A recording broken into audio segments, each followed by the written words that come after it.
Good morning. കഴിഞ്ഞ ക്ലാസ്സിൽ നമ്മൾ പീരിയോഡിക് ടേബിളിന്റെ ജസ്റ്റ് ഒരു ഇൻട്രൊഡക്ഷൻ ആണ് കണ്ടത്. അതിൽ നമ്മൾ എന്തൊക്കെയാണ് നോക്കിയിട്ടുണ്ടായിരുന്നത്? ന്യൂലാൻഡ്സിന്റെ ലോ ഓഫ് ഒക്ടേവ്സ്, പിന്നെ എലമെന്റ്സിന്റെ സിമ്പല് വരുന്ന വഴി അല്ലെ, നെയിം എങ്ങനെയാണ് വന്നിട്ടുള്ളത്, അതിന്റെ ഫിസിക്കൽ സ്റ്റേറ്റ് എന്താണ്, ഡോബറിന് ട്രയാഡ്സ് എന്താണ്, അങ്ങനെയുള്ള കാര്യങ്ങൾ.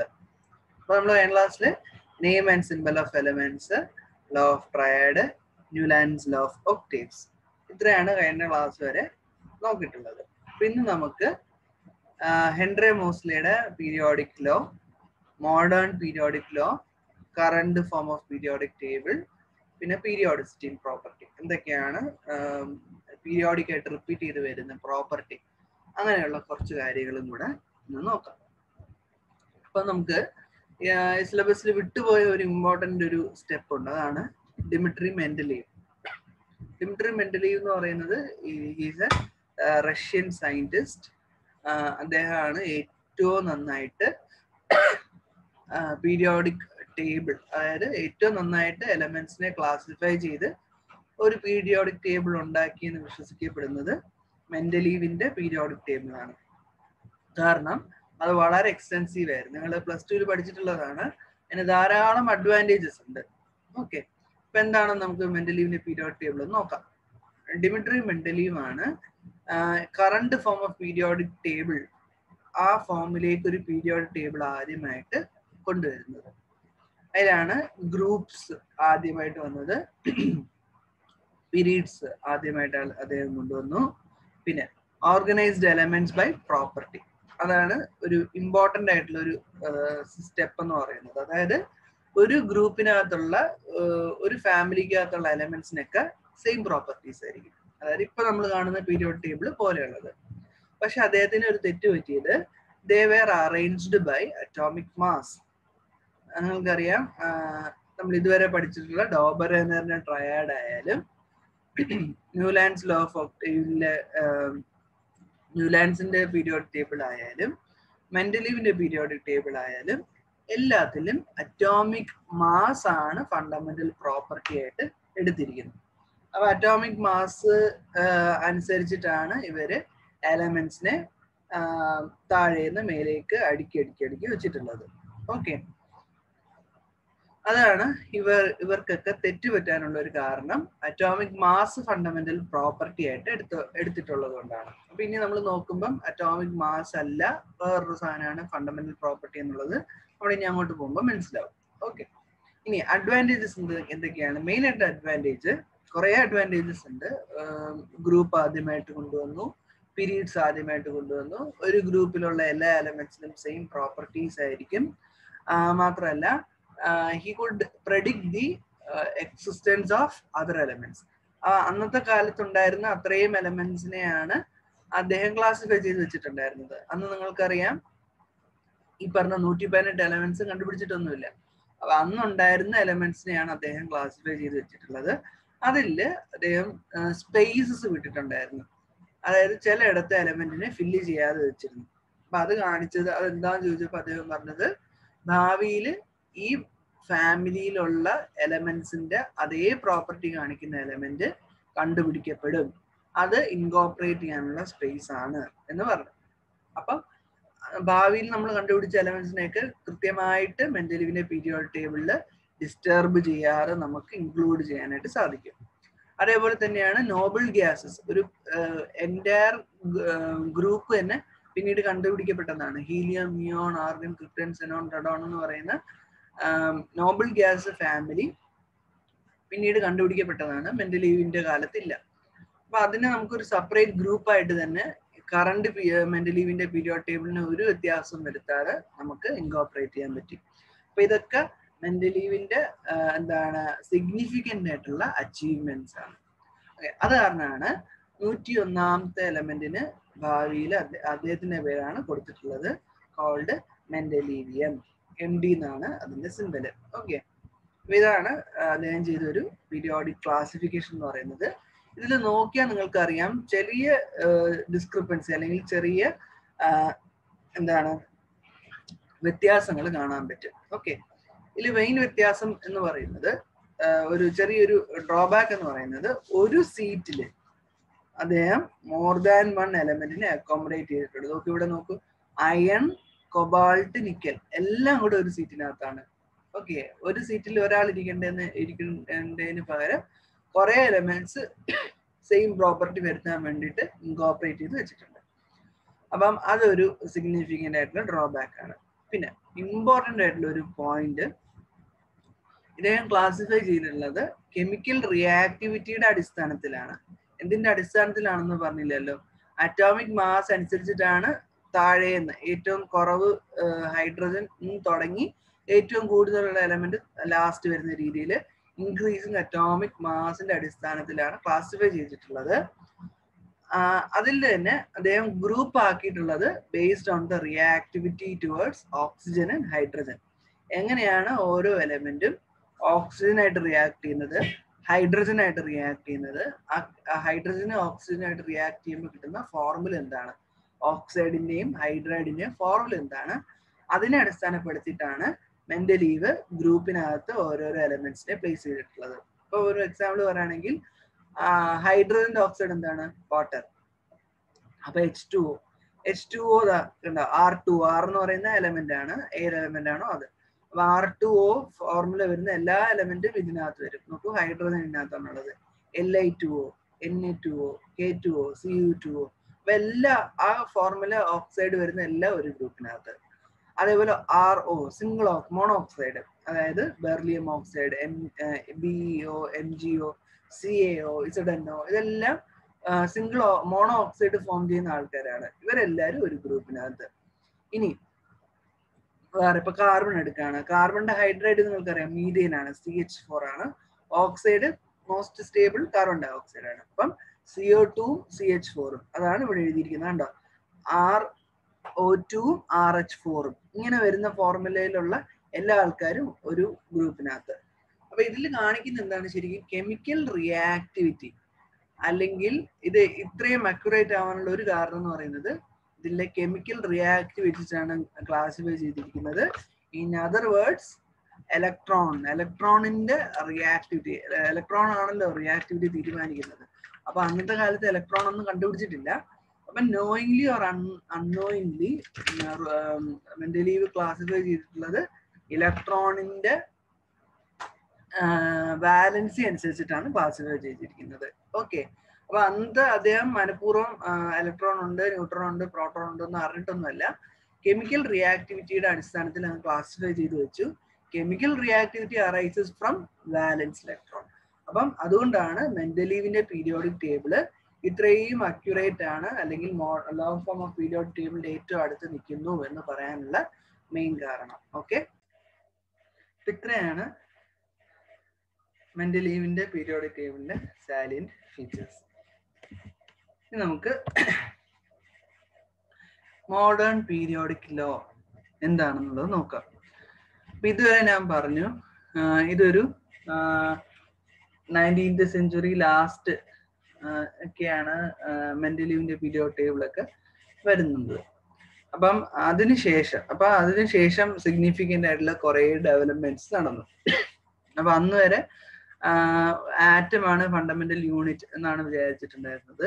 പക്ഷെ അതിനുശേഷം സബ് അറ്റോമിക് പാർട്ടിക്കിൾസ് ആയിട്ടുള്ള ഇലക്ട്രോൺ എന്താണ്, പ്രോട്ടോൺ എന്താണ്, ന്യൂട്രോൺ എന്താണെന്നൊക്കെ ഉള്ളത് കണ്ടുപിടിച്ചു. അതിനുശേഷം ന്യൂക്ലിയസ് ഉണ്ടെന്നും ന്യൂക്ലിയസിന്റെ അകത്താണ് ന്യൂട്രോണും പ്രോട്ടോണും ഇരിക്കുന്നത്, അതിന്റെ ചുറ്റിലും ഇലക്ട്രോൺ കിടന്ന് കറങ്ങുന്നുണ്ട്, കെമിക്കൽ റിയാക്ഷൻസിൽ ഇലക്ട്രോണിന്റെ ഡിസ്ട്രിബ്യൂഷൻ ആണ് നടക്കുന്നത്, ഇലക്ട്രോണിന്റെ റീഡിസ്ട്രിബ്യൂഷൻ ആണ് നടക്കുന്നത് എന്നുള്ള കാര്യങ്ങളൊക്കെ ആൾക്കാർക്ക് മനസ്സിലായി. അതിനുശേഷം വന്നതാണ് പീരിയോഡിക് ലോ. പീരിയോഡിക് ലോ പറയുന്നത് there is a periodic repetition of properties when elements are arranged in the increasing order of atomic number.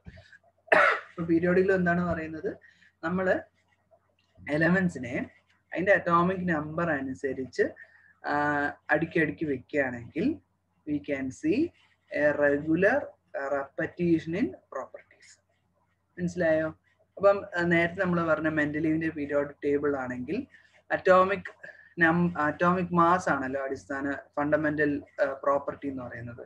Atomic mass ആവുന്നത് കാരണം അത് ഡെസിമൽ ആകും അല്ലെ. 0.3 വരാം, 0.2 വരാം. ഇപ്പം ഹൈഡ്രജൻ അല്ലെ ക്ലോറിന്റെ അറ്റോമിക് മാസ് 35.5 ആണ്.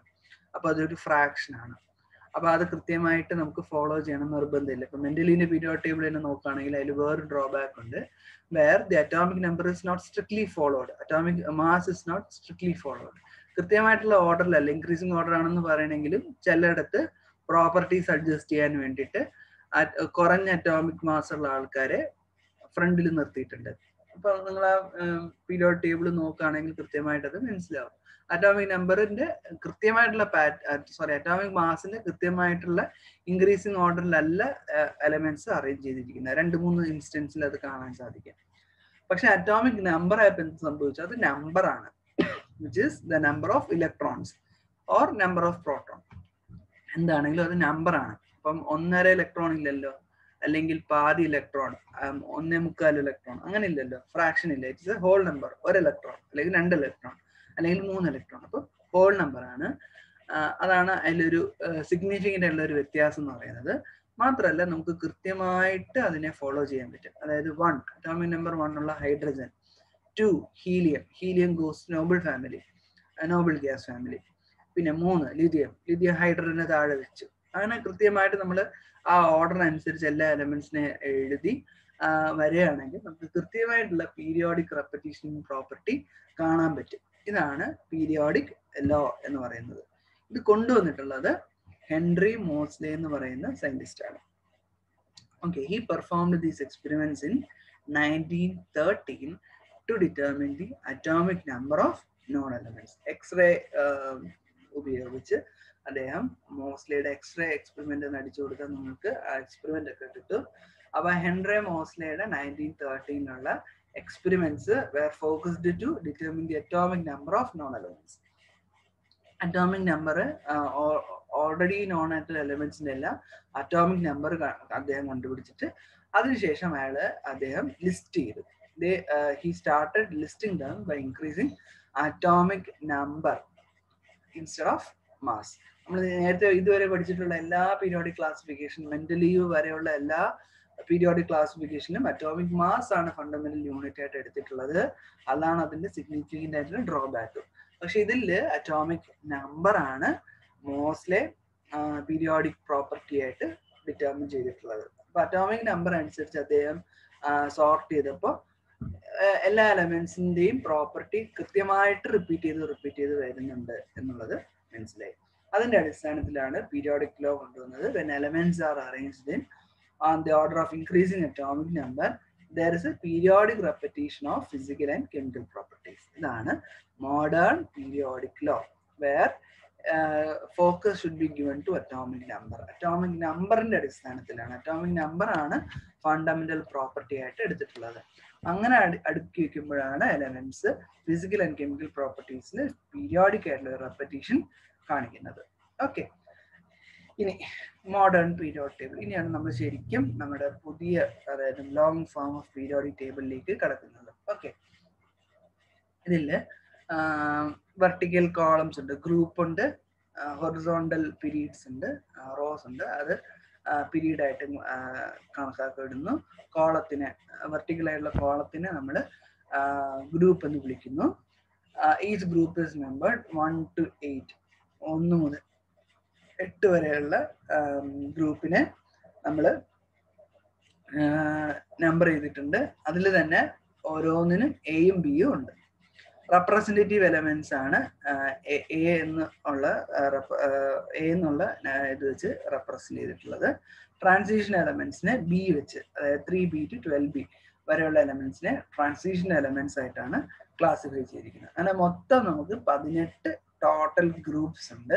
ഒരു ഗ്രൂപ്പിലുള്ള എല്ലാ എലമെന്റ്സിനും സെയിം ഫിസിക്കലും കെമിക്കലുമായിട്ടുള്ള പ്രോപ്പർട്ടീസ് ആയിരിക്കും. അപ്പൊ ഒരു ഗ്രൂപ്പ് നിങ്ങൾ ഗ്രൂപ്പ് വൈസ് സ്റ്റഡി ചെയ്യുമ്പോൾ വളരെ എളുപ്പമായിട്ട് നിങ്ങൾക്ക് ആ ഗ്രൂപ്പിന്റെ മൊത്തത്തിലുള്ള പ്രോപ്പർട്ടി പഠിച്ചാൽ it will be applicable to all elements present in that group. ഇങ്ങനെയാണ് study of periodic table, study of chemistry എളുപ്പമാക്കുന്നത്. ഇനി പീരീഡ്സ് എന്ന് പറയുന്നത് ഹൊറിസോണ്ടൽ റോസ് ആണ്. മോഡേൺ പീരിയോഡിക് ടേബിളിൽ 7 പീരീഡ്സ് ഉണ്ട്. എലമെന്റ് പ്രോപ്പർട്ടീസ് അത് ഡിഫറെന്റ് ഗ്രൂപ്പിലാണ് വരുന്നത് അല്ലെ. നമ്മൾ പീരീഡിൽ നിന്ന് ഒരു എലമെന്റിൽ നിന്ന് അടുത്ത എലമെന്റിലേക്ക് പോകുമ്പോൾ അടുത്ത ഗ്രൂപ്പ് ആവും, വീണ്ടും അടുത്ത ഗ്രൂപ്പ് ആവും, അടുത്ത എലമെന്റിലേക്ക് പോകുമ്പോൾ അടുത്ത ഗ്രൂപ്പ് ആവും. അങ്ങനെ ഓരോ ഗ്രൂപ്പിലോട്ടാണ് പീരീഡിൽ നമ്മൾ ഒരു എലമെന്റിൽ നിന്ന് അടുത്ത എലമെന്റിലേക്ക് പോകുമ്പോൾ വേറെ വേറെ ഗ്രൂപ്പിലാണ് വരുന്നത്. അതുകൊണ്ട് തന്നെ ആ എലമെന്റിന്റെ പ്രോപ്പർട്ടി മാറും. പീരീഡിലുള്ള എല്ലാ എലമെന്റ്സിന്റെയും പ്രോപ്പർട്ടി സെയിം അല്ല. The pattern of properties repeats from one period to next. പ്രോപ്പർട്ടിയിൽ റിപ്പീറ്റ് ചെയ്ത് വരുന്ന പാറ്റേൺ സെയിം ആയിട്ടിരിക്കും. കാരണം നമ്മൾ ഒരേപോലെയാണല്ലോ ഗ്രൂപ്പിനെ ക്രോസ് ആയിട്ട് പൊയ്ക്കൊണ്ടിരിക്കുന്നത്. അപ്പം ആദ്യം മെറ്റല്, അടുത്ത മെറ്റല്, അടുത്ത ട്രാൻസിഷൻ, അങ്ങനെ വന്നാൽ അടുത്ത പീരീഡിലും അങ്ങനെ തന്നെ മെറ്റല്, അടുത്ത മെറ്റല്, അടുത്ത ട്രാൻസിഷൻ മെറ്റൽ, അതിന് 10 എണ്ണം കഴിഞ്ഞ് നോൺ മെറ്റൽ, അങ്ങനെ അങ്ങനെ ചേഞ്ചസ് ഇൻ പ്രോപ്പർട്ടീസ് പീരിയോഡിക് ആയിരിക്കും ഇൻ എ പീരീഡ്. ഇനി നമുക്ക് ഗ്രൂപ്പ്സ് എന്താണെന്നുള്ളത് കൃത്യമായിട്ട് നോക്കാം. Okay, they are also called vertical columns or families. they share similar properties and same electronic configuration. അത് ഭയങ്കര ഇമ്പോർട്ടൻ്റ് ആണ്. ഒരേ ഇലക്ട്രോണിക് കോൺഫിഗറേഷൻ ഉള്ള ആൾക്കാരായിരിക്കും ഒരു ഗ്രൂപ്പിനകത്തുള്ളത്. കോൺഫിഗറേഷൻ എന്ന് പറഞ്ഞാൽ എന്താണ്? Distribution of electrons. കെ ഷെല്ലിൽ എത്ര ഇലക്ട്രോൺ, എല്ലിൽ എത്ര ഇലക്ട്രോൺ, അതെല്ലാം ഒരു ഗ്രൂപ്പിനകത്ത് സെയിം ആയിരിക്കും. അപ്പൊ ഇങ്ങനെ വരുന്നതാണ് ഗ്രൂപ്പ് എന്ന് പറയുന്നത്. അതായത് വെർട്ടിക്കൽ കോളംസ് ഇങ്ങനെ വരുന്നത് ഗ്രൂപ്പ്.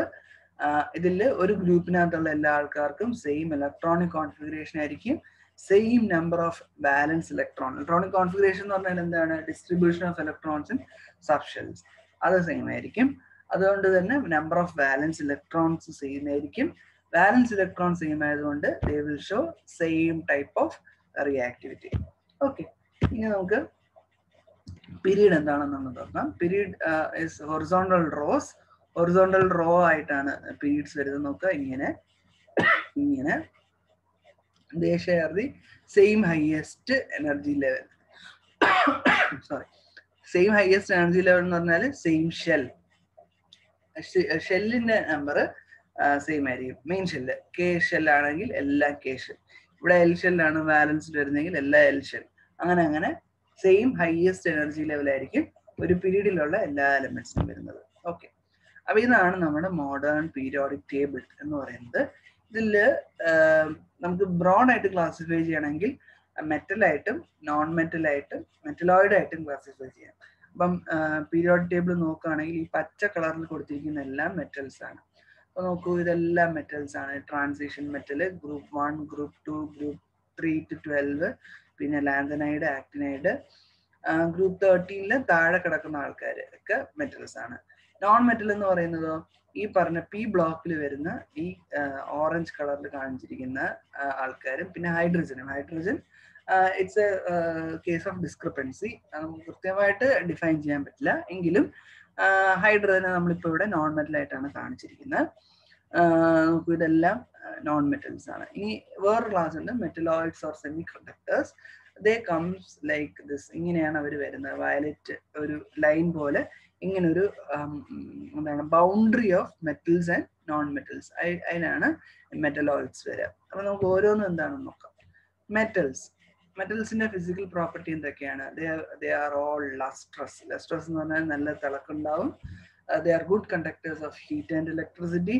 മാത്രമല്ല നല്ല വെയിറ്റ് ആയിരിക്കും, high density, very high melting point. അതുകൊണ്ട് തന്നെ സാധാരണ ഉള്ള മെറ്റൽസ് എല്ലാം സോളിഡ്സ് ആയിരിക്കും റൂം ടെമ്പറേച്ചറിൽ. ഡക്ടൈൽ എന്ന് പറഞ്ഞാൽ എന്താണ്? തിൻ വയർ ആക്കി മാറ്റാനുള്ള കഴിവ്. കോപ്പർ വയർ നിങ്ങൾ ഈ ഇൻസുലേഷൻ അല്ല ഈ ഇലക്ട്രിക്കൽ കേബിളിലൊക്കെ കാണുന്നുണ്ടാവും, തിൻ വയർ ആക്കി എടുക്കുന്ന മെറ്റൽസ്. കോപ്പർ മെറ്റല് അല്ലെങ്കിൽ അലൂമിനിയം വയർ, ഇതൊക്കെ നമുക്ക് മെറ്റലിന്റെ പ്രോപ്പർട്ടിയാണ്. Ductile, where it can be drawn out into thin wires. ഗോൾഡിന്റെ 1 gram വെച്ചിട്ട് ഏകദേശം 2 മുതൽ 3 കിലോമീറ്റർ വരെ നീളമുള്ള വയർ ഉണ്ടാക്കാമെന്നാണ് കണക്ക്. അപ്പൊ അത്ര ഹൈ ഡക്ടൈൽ പ്രോപ്പർട്ടി ഉള്ള ആൾക്കാരാണ് മെറ്റൽസ്. മാലിബിൾ എന്ന് പറഞ്ഞാൽ തിൻ ഷീറ്റ് ആക്കാനുള്ള കഴിവ്. അതായത് അടിച്ച് പരത്തി നമുക്കൊരു തിൻ ഷീറ്റ് ആക്കാനുള്ള കഴിവ്. നമുക്കിപ്പോൾ ഒരു സ്വർണ്ണ ബിസ്ക്കറ്റ് കിട്ടുകയാണെങ്കിൽ നമുക്കതിനെ അടിച്ച് പരത്തി ഒരു ഗ്രൗണ്ട്, ഫുട്ബോൾ ഗ്രൗണ്ടിന്റെ അത്ര വലിപ്പമുള്ള പ്രോപ്പർ ഇൻസ്ട്രുമെന്റ് വെച്ച് നമുക്ക് ഫുട്ബോൾ ഗ്രൗണ്ടിന്റെ വലിപ്പത്തിലുള്ള ആക്കാം മിനിമം. ആക്കാനാണ് കണക്ക്. അപ്പൊ അത്ര തിൻ ഷീറ്റ് ആക്കാനുള്ള കഴിവ് മെറ്റൽസിന് ഉണ്ടാവും. കെമിക്കൽ പ്രോപ്പർട്ടിയിൽ എന്തൊക്കെയാണ്? They are always ഇലക്ട്രോപോസിറ്റീവ്. ഇലക്ട്രോപോസിറ്റീവ് എന്ന് പറഞ്ഞാൽ എന്താണ്? ഇലക്ട്രോണിനെ ലൂസ് ചെയ്ത്, ഇലക്ട്രോണിന്റെ ചാർജ് നെഗറ്റീവ് ആണല്ലോ, അപ്പൊ ഇലക്ട്രോണിനെ ലൂസ് ചെയ്താൽ ആ ആറ്റത്തിന്റെ ചാർജ് എന്താവും? പോസിറ്റീവ് ആവും.